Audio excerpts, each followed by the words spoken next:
Olá, eu sou a Laura Bacelar. Eu presto vários serviços no mercado editorial. Eu ajudo autores a tirarem dúvidas com consultoria, eu faço mentoria para quem quer escrever livros de não ficção e eu faço leitura crítica com viés editorial. Se você tiver interesse, veja os meus dados de contato aqui abaixo desse vídeo. O Soldado Silva está perguntando: usar pra ou para na hora de escrever? Tá ou está em diálogos? Em diálogos está soa formal demais, porém tá deixa o texto visualmente feio. É complicado. Eu prefiro deixar correto porque dá na mesma.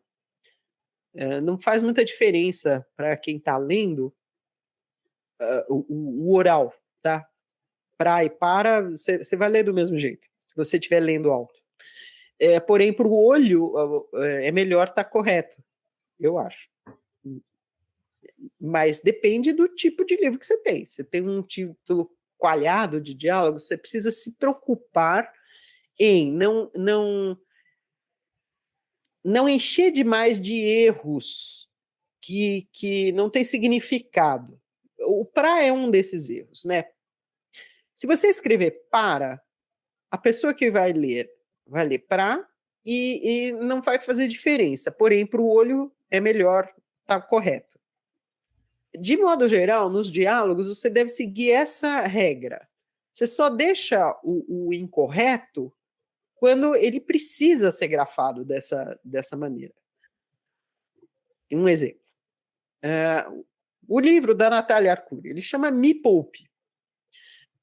Me poupe está errado gramaticalmente. Você não começa uma oração com me, né? Em geral. Mas é uma forma de falar. Então, se você for fazer um diálogo em que a pessoa fala uma coisa dessa, me poupe, então você deixa grafado assim, me poupe.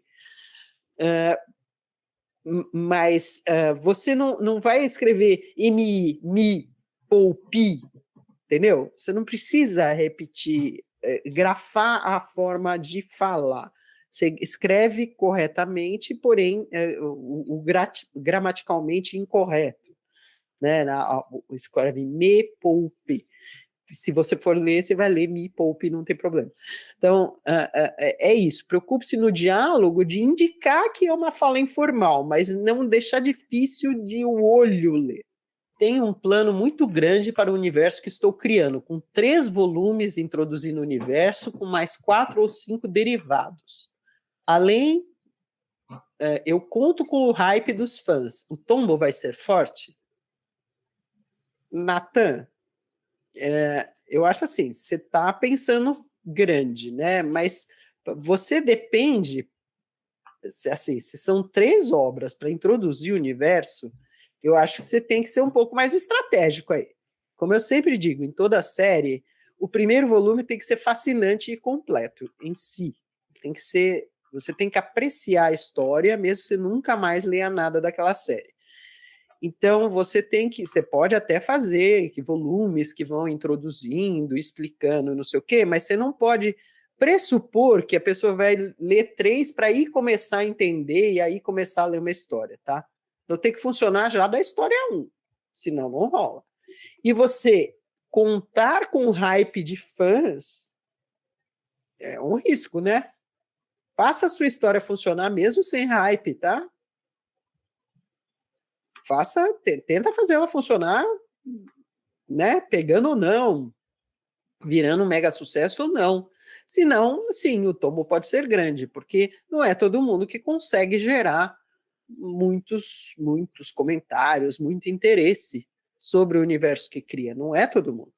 Tem gente que sim, tem gente que não. Então, eu não posso dizer a priori que você não vai conseguir, mas é um risco maior. Não recomendaria você montar toda a sua estrutura dependendo de só funcionar se fizer um mega sucesso, tá? Tenta fazer numa escala menor. Diálogos atuais em personagens do século XIX. Será que dá certo? É uma escolha Olha, literária, na minha opinião. exatamente, porque você tem tanto autor que faz assim como não. Teve uma série, eu me diverti bastante, tá? Uma série que pegava clássicos e aí jogava esses clássicos num cenário assim de fantasia, tipo, sei lá, alguma história de Machado de Assis com zumbis, sabe? Ou alguma história século XIX, típica, e aí fazia com vampiros, etc. Então, e aí a escolha, justamente, cada autor fazia uma escolha. Eu mantenho a linguagem do século XIX ou eu mudo para brincar e deixar mais acessível a leitores?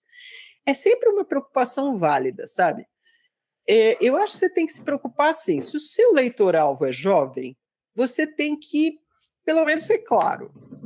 Então, você pode pôr um ou outro termo que seja típico da época, meio que nem as novelas da Globo fazem, mas, de modo geral, fazer as pessoas falarem de uma maneira compreensível.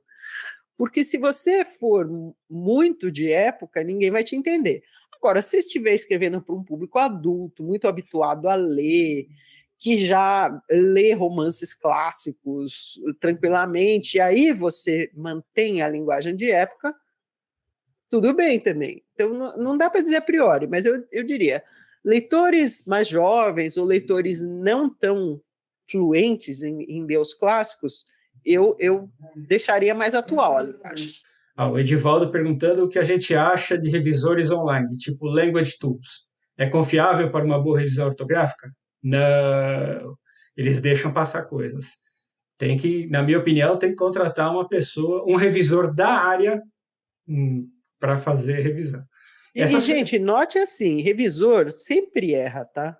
Se o original tá desgracento, sempre vai melhorar sem ficar 100%, tá? Se o original tá bom, vai ficar ótimo, mas mesmo assim pode escapar uma coisa ou outra. A revisão é sempre um trabalho feito por humanos, tá? Sim.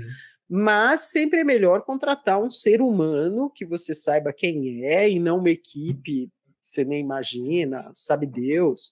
E é legal você pagar uma coisa decente e não o melhor preço possível, né? Às vezes online você pode